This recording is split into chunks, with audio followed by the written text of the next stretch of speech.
Oftentimes, UD students move to off-campus houses and apartments as upperclassmen. However, this may not be as safe as most think. Every month, more and more burglaries are being reported.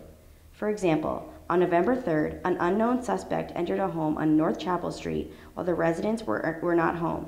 He took laptops, televisions, and clothing.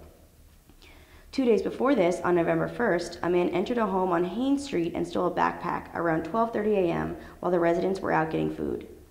Only a few days before this, a man entered a home on South Chapel Street. He took a student's car keys and then stole his vehicle. Burglaries on Cleveland Avenue and Continental were also reported during the month of October. No story is more horrific, however, than that of senior David Beaver. He tells us his story. It was St. Patrick's Day last year, so that's 2010. Beautiful day. A lot of day drinking going on, a lot of partying.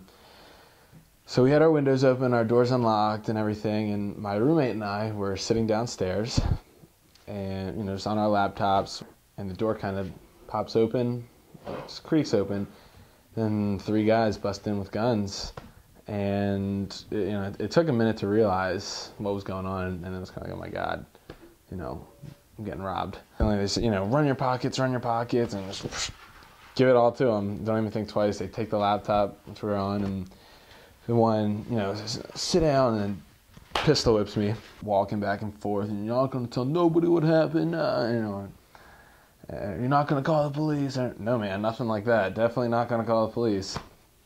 I'm like, good. Now I'm going to sit down right here, and points the gun at us. I'm going to sit down right here and watch the game.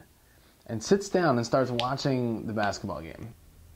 After the man left, David got in his car and chased the robbers' vehicle down. The robbers did escape David, but we are told that they were caught a few months later in New Jersey. Officer Paul Keld of the Newark Police Department says, although they're doing their best to make Newark as safe as possible, he cannot stress enough how important it is to keep your doors locked at all times. And David Beaver would have to agree.